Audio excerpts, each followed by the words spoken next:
বন্ধুরা, আজকের এই ভিডিওতে আমরা যেই সমস্ত ক্যারেক্টারদের সম্বন্ধে কথা বলতে চলেছি তাদেরকে আসলে একটি চলতে থাকা পাওয়ার হাউসও বলা যেতে পারে। কারণ এই সমস্ত ক্যারেক্টারগুলো নিজেদের সাথে এতটাই বেশি পরিমাণে বিদ্যুৎকে নিয়ে চলে যে যার সাহায্যে এই সমস্ত ক্যারেক্টারগুলো অনেক শক্তিশালী ক্যারেক্টারকে একেবারে হারিয়ে দিতে পারে। এই জন্যই বন্ধুরা, আজকের এই ভিডিওতে আমরা মার্বেল এবং ডিসি ইউনিভার্সের সেই সমস্ত পাওয়ারফুল ক্যারেক্টারদের সম্বন্ধে জানবো যাদের কাছে আসলে লাইটিং এর পাওয়ার রয়েছে। বন্ধুরা, আজকের এই ভিডিওটা অনেকটাই বেশি পরিমাণে ইন্টারেস্টিং হতে চলেছে, তাই বন্ধুরা ভিডিওটিকে শেষ পর্যন্ত দেখতে ভুলবেন না। বন্ধুরা, ভিডিওটাকে শুরু করার আগে আমি আপনাদেরকে বলে দিই যে আপনারা যদি এই চ্যানেলে নতুন এসে থাকেন তাহলে চ্যানেলটাকে সাবস্ক্রাইব করবেন এবং ভিডিওটা ভালো লাগলে লাইক করতেও ভুলবেন না। নাম্বার 10, ইলেকট্রো স্পাইডারম্যানের খুবই বেশি পরিমাণে শক্তিশালী এবং জনপ্রিয় একটি ভিলেন, এবং ইলেকট্রো জনপ্রিয়তাকে দেখেই একে লাইভ অ্যাকশন মুভি এবং অ্যানিমেটেড মুভির মধ্যেও দেখানো হয়েছিল।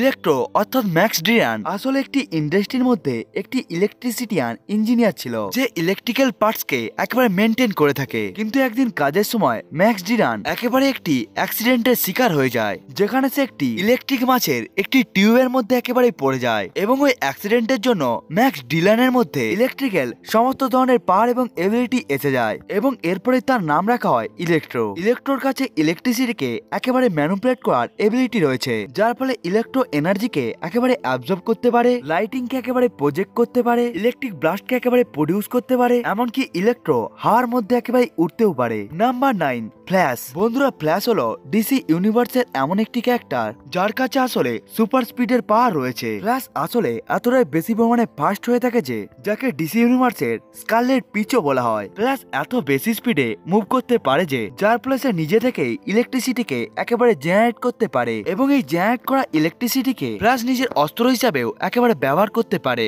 ফ্ল্যাশ আসলে নিজের এনার্জিকে একটি ব্ল্যাক বোল্ট ফর্মে একেবারে হার্নেস করে সে তার অপোনেন্টের বিরুদ্ধে একেবারে ছুঁড়ে দেয়। এমনকি ফ্ল্যাশের লাইভ অ্যাকশন মুভির মধ্যেও আমরা ফ্ল্যাশের এই পাওয়ারকে দেখতে পেয়েছিলাম, যেখানে ফ্ল্যাশ এতটাই বেশি পরিমাণে বিদ্যুৎকে জেনারেট করে দিয়েছিল যে যেটির সাহায্যে সে সুপারম্যানকেও একেবারে জীবন্ত করে দিয়েছিল। কিন্তু এগুলো সবকিছুই একেবারে মাদার বক্সের জন্যই পসিবল হতে পেরেছিল, কিন্তু ফ্ল্যাশের এই পাওয়ারের জন্যই ফ্ল্যাশ অনেকটাই বেশি পরিমাণে শক্তিশালী হয়ে যায়। Number 8, lighting lad. লাইটিং ল্যাডকে আমরা সব থেকে প্রথমে দেখতে পেয়েছিলাম সাল 1958-তে আসা অ্যাডভেঞ্চার কমিকের ইস্যু নম্বর 242-তে। লাইটিং ল্যাড ডিসি ইউনিভার্সের মধ্যে এমন একটি সুপারহিরো যে আসলে ফিউচার থেকে একেবারে বিলংস করে। ফিউচারে অর্থাৎ 30 সেঞ্চুরির মধ্যে সে লিজার নামক সে সুপারহিরো টিমের একটি ফাউন্ডিং মেম্বারও ছিল।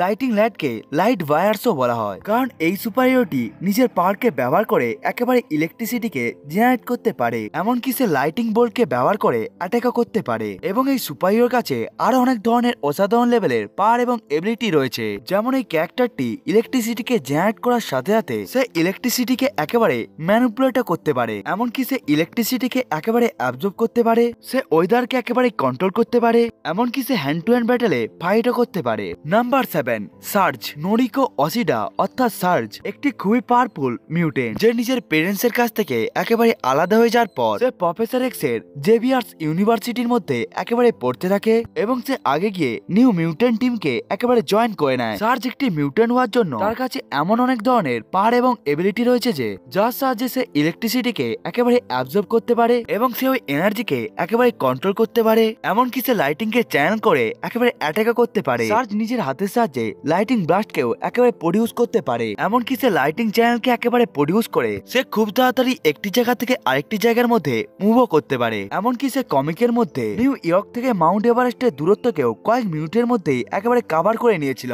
Number 6, storm. স্টর্ম মার্বেল কমিকের একটি পাওয়ারফুল মিউটেন্ট, যার কাছে ওয়েদারকে একেবারে ম্যানিপুলেট করার এবিলিটি রয়েছে। স্টর্মকে আমরা অনেকগুলো লাইভ অ্যাকশন মুভির মধ্যেই দেখতে পেয়েছিলাম, যেখানে আমরা স্টর্মের পাওয়ারকে ব্যবহার করতেও দেখেছিলাম, কিন্তু আসলে স্টর্মের পাওয়ারকে ভালোভাবে দেখানোই হয়নি, কারণ স্টর্ম মার্বেল কমিকের মধ্যে একটি ওমেগা লেভেলের মিউটেন্ট, যে আশেপাশের ওয়েদারকে কন্ট্রোল করার সাথে সাথে সে অ্যাটমসফিয়ারকেও একেবারে কন্ট্রোল করতে পারে, এবং এই কারণে স্টর্ম সব থেকে পাওয়ারফুল মিউটেন্টদের মধ্যেও একজন। স্টর্ম লাইটিংকে একেবারে জেনারেট করতে পারে, সে টর্নেডোকে একেবারে ক্রিয়েট করতে পারে, এমনকি সে থান্ডার স্ট্রাইককে একেবারে প্রডিউস করতে পারে, এমনকি সে এনভায়রনমেন্টের টেম্পারেচারকেও একেবারে কন্ট্রোল করতে পারে। নাম্বার 5, ব্ল্যাক লাইটিং ডিসি কমিকের মধ্যে একটি ইনার সিটি ভিজিলেন্ট্রি, যার কাছে পাওয়ারফুল বায়ো ইলেকট্রিক্যালের পাওয়ার রয়েছে। ব্ল্যাক লাইটিং এর আসল নাম হলো জ্যাক লাইসেন পিওরসন, যে পেশার দিক থেকে একটি টিচার, কিন্তু সে ক্রাইম ওয়ার্ল্ডের মধ্যে একেবারে পরিবর্তন হয়ে যায় ব্ল্যাক লাইটিং নিজের বডির মধ্যে একেবারে ইলেকট্রিককে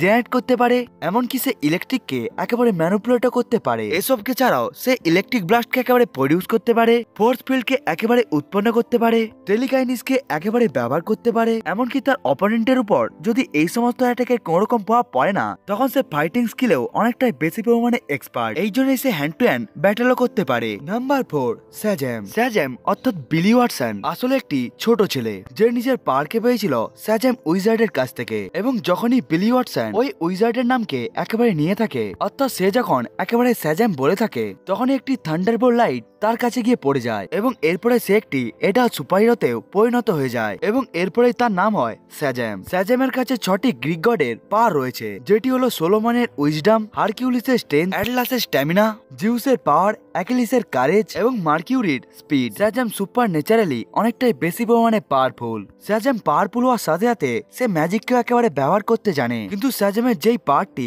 এই লিস্টের মধ্যে তাকে নিয়ে আসে সেটি হলো স্যাজামের লাইটিং পাওয়ার, কারণ স্যাজামের কাছে আনলিমিটেড লেভেলের লাইটিং পাওয়ার রয়েছে। এই জন্য সে লাইটিং অ্যাটাককে প্রডিউস করতে পারে, থান্ডার ব্লাস্টকে একেবারে প্রডিউস করাতে পারে, এমনকি স্যাজাম চাইলে লাইটিংকে একেবারে কন্ট্রোল করতে পারে। Number 3, black Adam. বন্ধুরা, ব্ল্যাক অ্যাডাম হলো ডিসি ইউনিভার্সের একটি খুবই পাওয়ারফুল অ্যান্টি হিরো। ব্ল্যাক অ্যাডামও নিজের পাওয়ারকে পেয়েছিল রক অফ ইটারনিটি উইজার্ডের কাছ থেকে, কিন্তু যেখানে স্যাজামের পাওয়ার সোর্স হলো গ্রিক গড, অন্যদিকে ব্ল্যাক অ্যাডাম নিজের পাওয়ারকে পেয়েছিল ইজিপশিয়ান গডের কাছ থেকে, যেটি হলো সুয়ের স্ট্যামিনা, অ্যামনের স্ট্রেংথ, জিহুতির উইজডম, অ্যাটনের পাওয়ার, হেরোর স্পিড এবং ম্যানথুর কারেজ। ব্ল্যাক অ্যাডামের কাছেও স্যাজামের মতোই সমস্ত ধরনের পাওয়ার এবং এবিলিটি রয়েছে, যেমন এই দুটো সুপারহিরোই অনেকটাই বেশি পরিমাণে স্ট্রং এবং ডিউরেবল, এবং এরা দুজনেই অনেকটাই বেশি পরিমাণে ফাস্ট হয়ে থাকে। এমনকি এরা হাওয়ার মধ্যে একেবারে উঠতেও পারে, এমনকি সে ম্যাজিককেও একেবারে ব্যবহার করতে জানে। এসব ছাড়াও ব্ল্যাক অ্যাডাম লাইটিং অ্যাটাককে করতে পারে, এনার্জি ব্লাস্টকে একেবারে প্রডিউস করতে পারে, এমনকি সে ম্যাজিক্যাল লাইটিংকেও স্ট্রাইক করাতে পারে। এমনকি ব্ল্যাক অ্যাডামের কাছে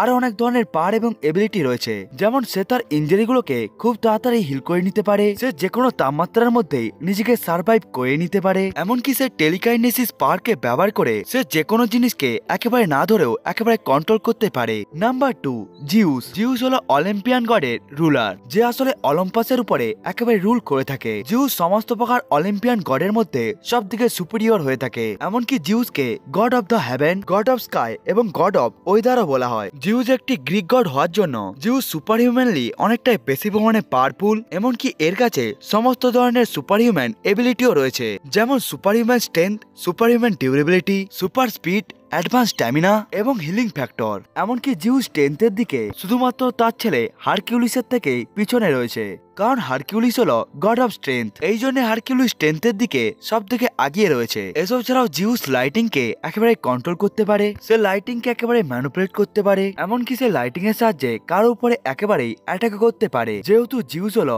গড অফ স্কাই, এই জন্য সে লাইটিং এর সাথে সাথে ওয়েদারকেও একেবারে কন্ট্রোল করতে পারে, এমনকি সে উইন্ডস্টর্ম এবং থান্ডারস্টর্মকেও একেবারে জেনারেট করতে পারে। নাম্বার 1, থর হলো আসলে একটি অ্যাসগার্ডিয়ান গড, যাকে মার্ভেল সিনেমাটিক ইউনিভার্সের মধ্যে গড অফ থান্ডার বলা হয়। একটি গড হওয়ার জন্য থর অনেকটাই বেশি পরিমাণে পাওয়ারফুল হয়ে থাকে, এবং একটি নর্মাল মানুষের জন্য থরের পাওয়ারকে একেবারে অনুমান করাও অনেকটা একটি কষ্টকর কাজ হবে। থর একেবারে লাইটিংকে প্রডিউস করতে পারে, এমনকি সে লাইটিংকে কন্ট্রোলও করতে পারে, এমনকি থর নিজের লাইটিংকে অ্যাটাক হিসেবেও ব্যবহার করতে পারে। থর লাইটিংকে ছাড়াও ওয়েদারকে কন্ট্রোল এবং ম্যানিপুলেটও করতে পারে, এবং সে উইন্ডস্টর্ম এবং থান্ডারস্টর্মকেও একেবারে জেনারেট করতে পারে। থরের এই সমস্ত অস্ত্রগুলো এতটাই বেশি পরিমাণে শক্তিশালী হয়ে থাকে যেগুলো থরের লাইটিং অ্যাটাক গুলোকে একেবারে চ্যানেল এবং ইনক্রিজ করে দেয়। এমনকি থর মিওনির এবং স্টর্মব্রেকারকে ব্যবহার করে সে একেবারে লাইটিংকে প্রডিউস করে তার শত্রুদের উপরেও অ্যাটাক করতে পারবে। এবং থর হলো গড অফ থান্ডার, অর্থাৎ আমাদের তুফানের দেবতা। বন্ধুরা, এটাই ছিল মার্ভেল এবং ডিসি ইউনিভার্সের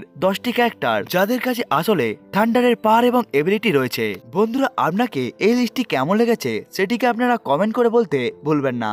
বন্ধুরা, আজকের এই ভিডিওটা এতটা পর্যন্তই, দেখা হচ্ছে অন্য একটি ভিডিওতে, ততক্ষণের জন্য বাই বাই।